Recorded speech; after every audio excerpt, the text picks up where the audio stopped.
మరోవైపు పద్మ అవార్డుల్లో తెలంగాణపై కేంద్రం చిన్న చూపు చూపించిందని విమర్శించారు సీఎం రేవంత్ రెడ్డి. పక్క రాష్ట్రం ఏపీకి 5 అవార్డులు ఇచ్చినప్పుడు రాష్ట్రానికి 4 ఇచ్చినా బాగుండేదన్నారు. తెలంగాణకు ప్రధాని మరో అన్యాయం చేశారని, దీనిపై త్వరలో లేఖ రాయనున్నట్లు తెలిపారు. రాష్ట్రం నుంచి గద్దర్, గోరేటి, జయధీర్ వంటి మేధావులు, ఉద్యమకారుల లిస్టును అవార్డుల కోసం పంపామని, కనీసం వాటిని పరిగణలోకి తీసుకోకపోవడం దారుణమని ఆగ్రహం వ్యక్తం చేశారు సీఎం. మందకృష్ణకు అవార్డు ఇవ్వడాన్ని ఆహ్వానిస్తున్నామని చెప్పారు. పద్మశ్రీ అవార్డులో జరిగిన అన్యాయంపై తమ అసంతృప్తిని కేంద్రానికి చెప్తామన్నారు సీఎం రేవంత్. ప్రధానమంత్రి గారు ఇంకొక అన్యాయం కూడా తెలంగాణకు చేసిండ్రు.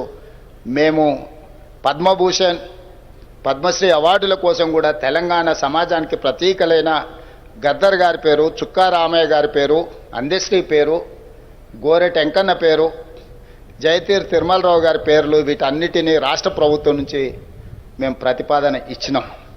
కానీ ఏ ఒక్క పేరు కూడా కేంద్ర ప్రభుత్వం పరిగణలోకి తీసుకోలేదు. ఇది మాకు కొంచెం బాధ కలిగించింది.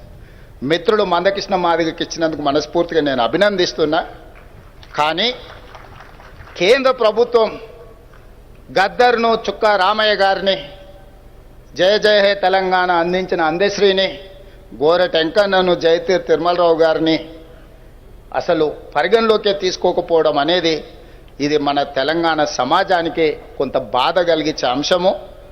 ఇప్పటికైనా ఈ ప్రాంతం నుంచి కేంద్రంలో ప్రాతినిధ్యం వహిస్తున్న పెద్దలు ఆలోచన చేయాలి. మిత్రుడు కృష్ణమాదిగకి ఇచ్చినందుకు మనస్ఫూర్తిగా అభినందిస్తున్నాం. సమాజంలో ఉండే చాలా రుగ్మతల మీద చాలా సంవత్సరాలుగా పోరాడిండు. కానీ వారితో పాటు ఈ 4-5 పక్క రాష్ట్రంలో 5 ఇచ్చినప్పుడు కనీసం మనకు ఒకటి తక్కువ ఇచ్చిన 4 ఇచ్చినా కూడా ఈ పెద్దలందరికీ గౌరవం దక్కు ఉండేది. నేను తొందరలోనే ప్రధానమంత్రి గారికి లేఖ రాయబోతున్నా. కేంద్ర ప్రభుత్వాలు ఇట్లా మన పట్ల వివక్ష చూపించినప్పుడు మనం ఎక్కడో ఒక దగ్గర మన నిరసన తెలపాల్సిన అవసరం ఉన్నది. ఆ నిరసన ప్రజాస్వామ్యయుతంగా ఉండాలని నేను బలంగా నమ్ముతున్నా. ఈ వేదిక మీద నుంచి మా అసంతృప్తిని కేంద్ర ప్రభుత్వానికి తెలియజేస్తున్నాం.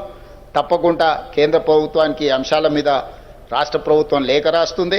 అదేవిధంగా మిత్రుడు గంటా చక్రపాణి గారు అన్ని కాలేజీలల్లో ఫీజు రియంబర్స్మెంట్ మీరు అమలు చేస్తారు, ఓపెన్ యూనివర్సిటీలో చదువుకునే విద్యార్థులకు మాత్రం ఫీజు రియంబర్స్మెంట్ ఇవ్వట్లేదని వారు ఇప్పుడే నా దృష్టికి తీసుకొచ్చారు. తప్పకుండా అంబేద్కర్ ఓపెన్ యూనివర్సిటీలో చదువుకునే ప్రతి విద్యార్థులకు రాష్ట్ర ప్రభుత్వం తరఫున మీరు చాలా చిన్న ఫీజు 4,000 ఉండొచ్చు అనుకుంటున్నాను నేను. అదేం ప్రభుత్వానికి బర్డెన్ కాదు, ఇది ఎక్స్పెండిచర్ కాదు, ఇది ఇన్వెస్ట్మెంటు. మీరు చదువుకోవడం, మీరు సమాజంలో చైతన్యవంతులు కావడం అనేది ఈ తెలంగాణ సమాజానికి ప్రయోజనం. తప్పకుండా ఆ ఫీజు రియంబర్స్మెంట్ చేసే బాధ్యత రాష్ట్ర ప్రభుత్వం తీసుకుంటే నేను చీఫ్ సెక్రటరీ గారికి వేదిక మీద నుంచి ఆదేశాలు ఇస్తున్నా. తక్షణం ఆ వివరాలన్నీ తెప్పించుకొని ప్రభుత్వం వైపు నుంచి స్పీకింగ్ ఆర్డర్ ఏమి ఇవ్వాలనో తక్షణమే చర్యలు తీసుకోవాలి.